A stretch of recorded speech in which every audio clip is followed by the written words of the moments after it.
मां विद्धि जनकात्मजाम् अयोध्यामटवीं विद्धि गच्छतात यथा सुखम् गच्छतात यथा सुखम्।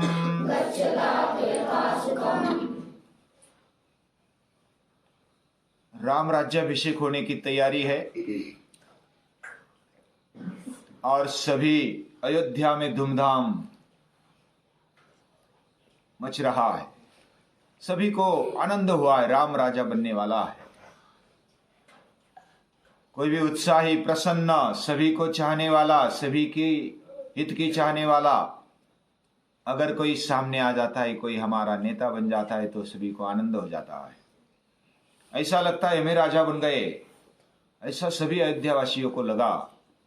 हम खुद राजा बने और वो नाचने लगे, कूदने लगे, सब स्वच्छता करने लगे, रंग रंगोली करने लगे। अयोध्या सजी। उस समय मंथरा ने अपना काम कर लिया और कई को बेला फुसलाकर और भरत राजा बनना चाहिए,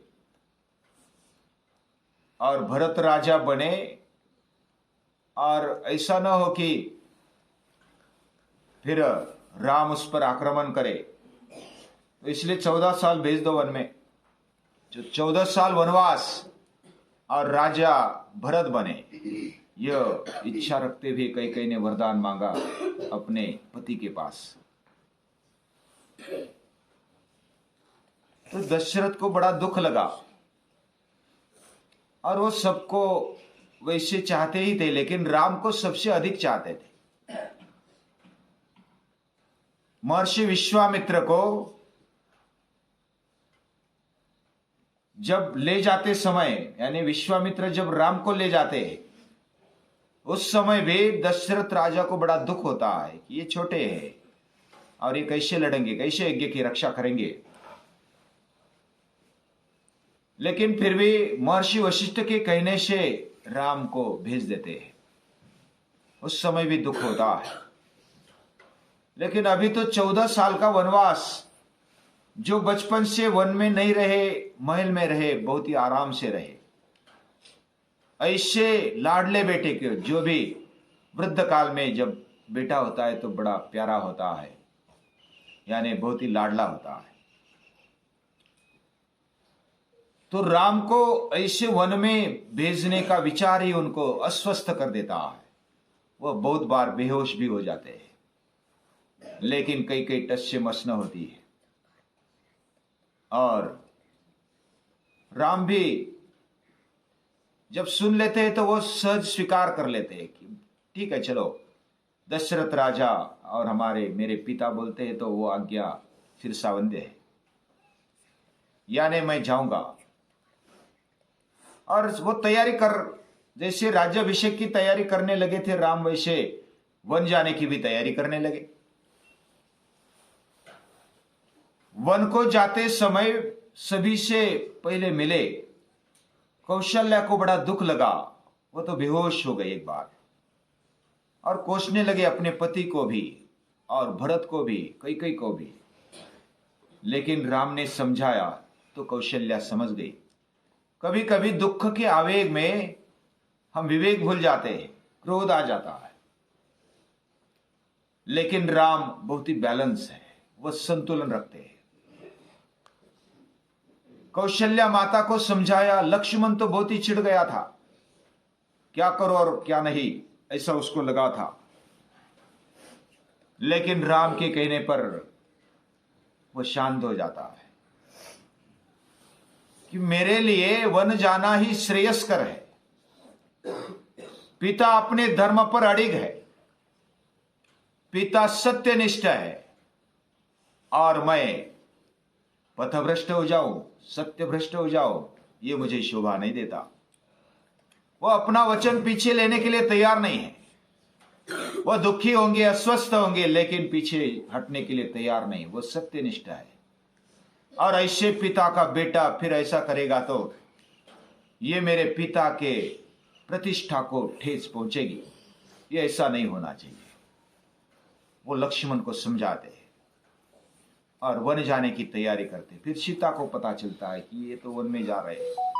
वो भी बिना सोचे मुझे भी आना है, यानी ऐसा नहीं सोचा था कि वन में क्या होगा, कैसा होगा। फिर राम समझाते, ततो दुख तरम वनम, ततो दुख तरम वनम।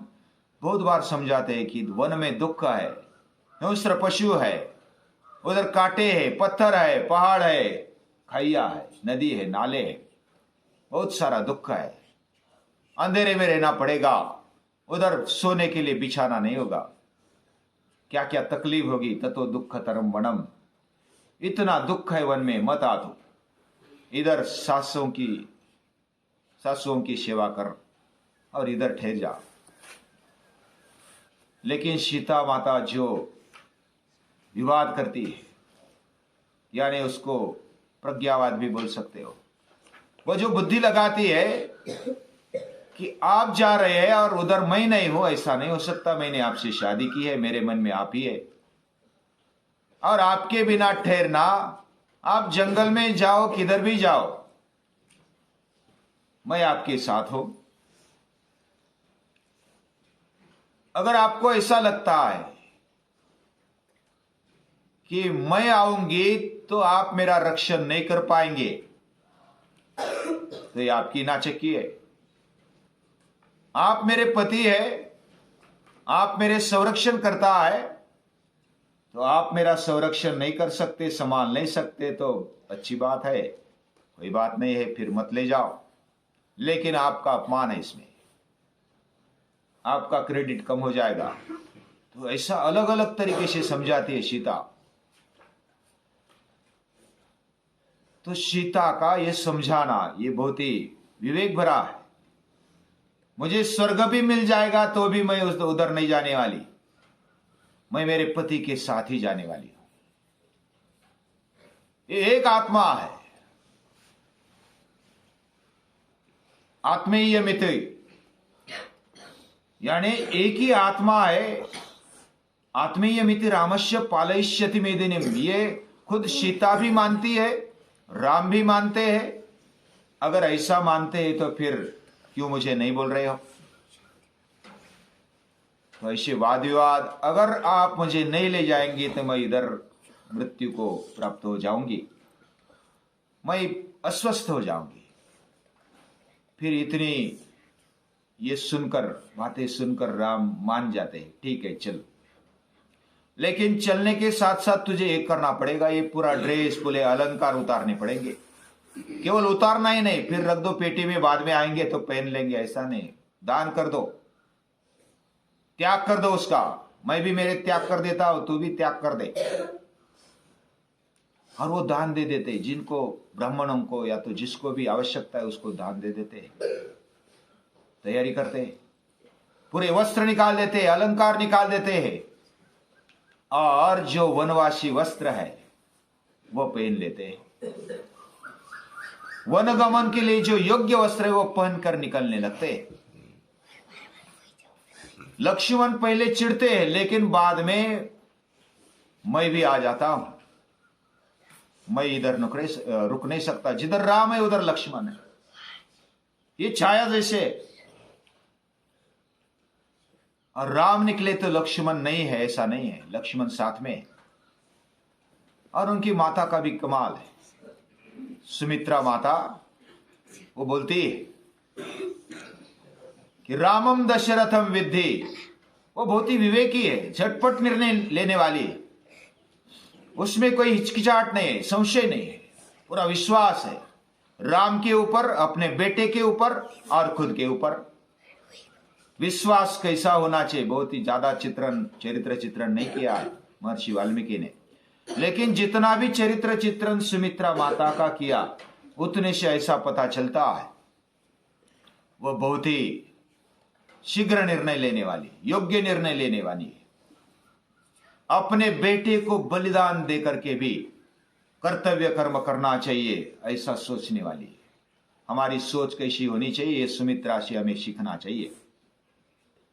रामम दशरथम विद्धि, किसके प्रति कौन सी दृष्टि होनी चाहिए, ये सुमित्रा माता बताती है कि जो दशरथ पिता है वही राम है, ऐसा तू समझ। बड़े भाई पिता जैसे, बड़े भाई को पिता का दर्जा देना ये बहुत बड़ी बात है। रामम दशरथम विद्धि माम विद्धि जनकात्मजाम। सीता को तू क्या समझ, मेरी जगह पर तू समझ ले, मैं यानी तेरी माता। सीता तेरी माता है, राम तेरे पिता है। यह दृष्टिकोण है। स्त्रियों के प्रति क्या दृष्टिकोण होना चाहिए? मातृवत सर्व धाराणाम, यानी जो भी स्त्री है उसके प्रति मातृवत दृष्टि होनी चाहिए। जो भी तू जा रहा है तो तेरी दृष्टि कैसी हो? जंगल के प्रति दृष्टि कैसी हो? जंगल ये पराया नहीं है, तू अयोध्या समझ उसको। अयोध्या मठमिम विद्धि, ये सोच बहुत बड़ी है। और गच्छतात यथा सुखम, तू सुख से जा। ऐसा नहीं कि अभी राम जा रहा है, तेरा कुछ लेना देना नहीं है, फिर भी जबरन जाना पड़ता है, ऐसा नहीं। यथा सुखम, तू सुख से चला जा, मुझे कोई हिचकिचाहट नहीं है। उल्टे कौशल्या को सुमित्रा माता बताती है, धीर देती है, जैसी कोई बड़ी बहन है और वो समझा रहे, लेकिन वो छोटी है, उम्र से छोटी है सुमित्रा। कौशल्या भी बड़ी आवेग में आ जाती है, दुख के आवेग में वो बेहोश पड़ जाती है।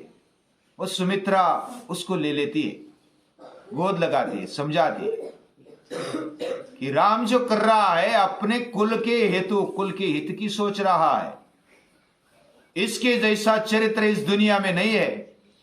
राम का बड़प्पन सुमित्रा जानती है, कौशल्या भी जानती है, फिर भी पुत्र के आवेग से वो दुखी हो जाती है। लेकिन सुमित्रा का जो ये व्यवहार है वो बहुत ही विचार करने जैसा है। यानी कुटुंब कैसा हो, एक दूसरे के प्रति त्याग की भूमिका है।